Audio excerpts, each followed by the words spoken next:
Hi అండి, అందరికీ నమస్తే. నేను మీ సునీల్ మద్దాల. మొత్తానికి పవన్ కళ్యాణ్ గారు మాట్లాడారండి. చాలా హ్యాపీ.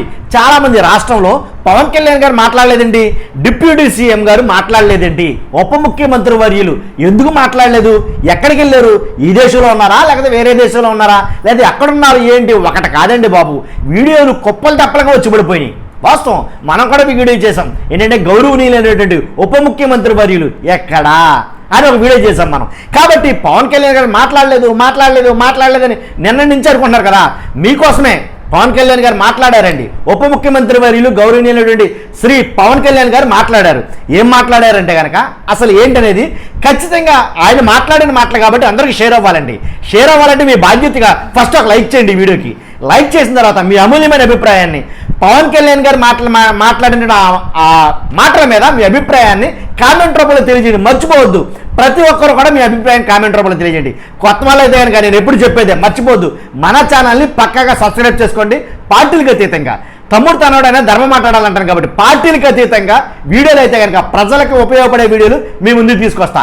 ఇలాంటి ఇన్ఫర్మేషన్ అంతా మీ ముందుకు చేరుస్తా. మర్చిపోవద్దు, ఫస్ట్ లైక్ చేయండి. లైక్ చేశారు కదా. పవన్ కళ్యాణ్ గారు ఏం మాట్లాడారంటే కనుక, ఎందుకని పవన్ కళ్యాణ్ గారు ఇప్పుడు వరకు కనిపించలేదు, వినిపించలేదు, ఇదే కదా మీ ప్రశ్న. చెప్తాను చూసుకోండి. అయితే ఏమిలా, ఇప్పుడు వరద సహాయక చర్యల్లో భాగంగా మంత్రులు, ఎమ్మెల్యేలు, ముఖ్యమంత్రి వర్యులు వీళ్ళంతా తిరుగుతున్నారు కదా.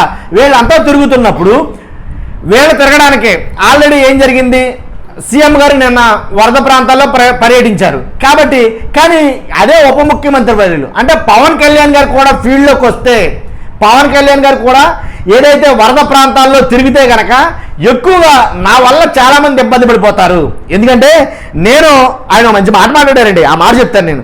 నా పర్యటన సహాయపడేలా ఉండాలి, అంతేగాని అంతే తప్ప నేను వాళ్ళకి భారం కాకూడదు అని అన్నారు. నిజమండి, పవన్ కళ్యాణ్ గారు మాట్లాడిన మాట నాకు చాలా బాగా నచ్చింది.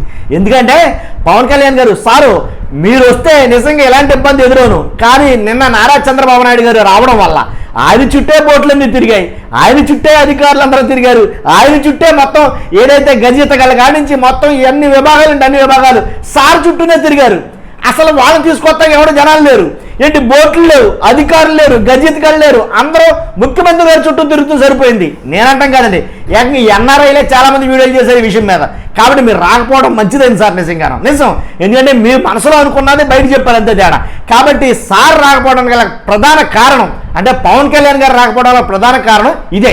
ఎందుకంటే నేను వస్తే అక్కడ ఇబ్బందులు ఎక్కువ అవుతాయి. ఎందుకని చాలామంది నన్ను చుట్టుముట్టడానికో లేకపోతే నాతో పాటు నాకు సెక్యూరిటీ గాను కొన్ని బోట్లు అయితే నాకు అవసరం పడుతుంది. నా చుట్టూ సిబ్బంది ఉండాలి, మళ్ళీ దానికి తగ్గ పోలీసులు ఉండాలి, హడావిడి ఉండాలి, నానా హంగామా ఉంటుంది.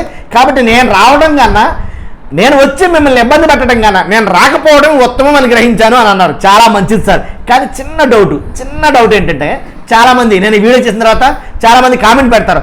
ఆ పెట్టే కామెంట్ ఏదో నేనే చెప్పేస్తా.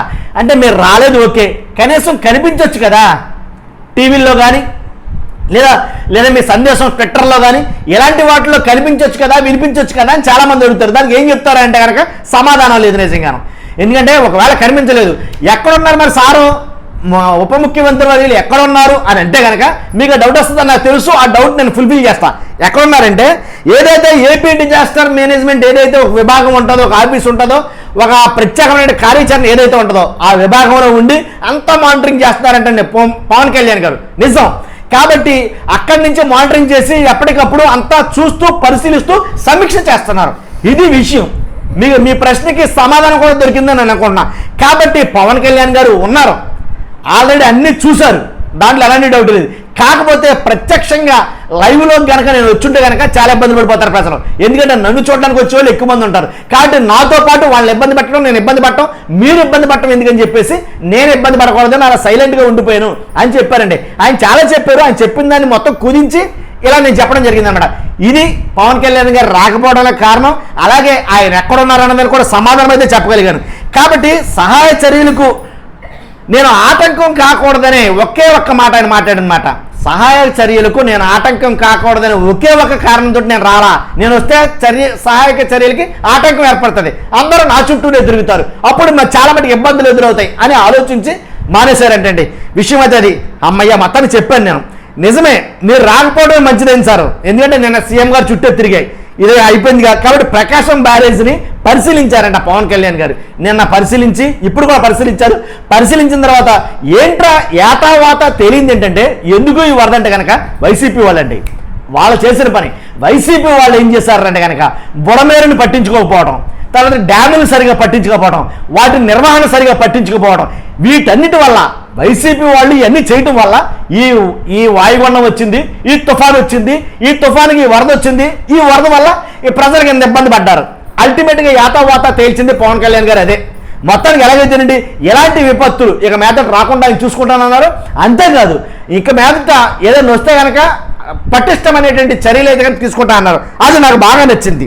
తర్వాత ఇంకోటి ఏంటంటే పవన్ కళ్యాణ్ గారు ₹1 కోటి విరాళం అయితే ఇచ్చారండి. ₹1 కోటి అంటే పార్టీ ఫండ్ కాదు, ₹1 కోటి పవన్ కళ్యాణ్ గారు పార్టీ ఫండ్ ఎవరా ఆయన వ్యక్తిగతంగా ₹1 కోటి పార్టీ ఫండ్ కాదు, ఆయన వ్యక్తిగతంగా ₹1 కోటి అయితే కనుక ఏదైతే వరద సహాయక చర్యలు ఏదైతే ఉన్నాయో ఏపీ ఈ ఫండ్ నిమిత్తం ఆయన ₹1 కోటి అయితే ఇవ్వడం జరిగింది.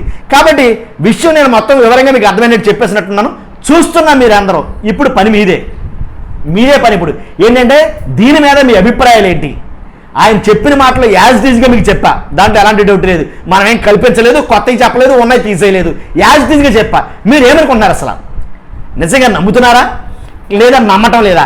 అయితే పవన్ కళ్యాణ్ గారు వచ్చుంటే నిజంగా వాస్తవంగా కూడా కొద్ది గొప్ప అలాంటి ఇబ్బందులు ఎదురవును కదా, వాస్తవమే కదా. కానీ మీ అభిప్రాయం చెప్పండి. నా అభిప్రాయం చెప్పారు, కానీ మీ అభిప్రాయాన్ని వివరంగా కామెంట్ రూపంలో తెలియజేయండి. నాతో పాటు 4 చదువుతారు. ఫస్ట్ ఇది ఎక్కువ మంది అభిప్రాయాలు సేకరించాలంటే ఇది షేర్ అవ్వాలి కాబట్టి మీ బాధ్యతగా లైక్ చేయండి, కుదిరితే షేర్ చేయండి. Thank you very much.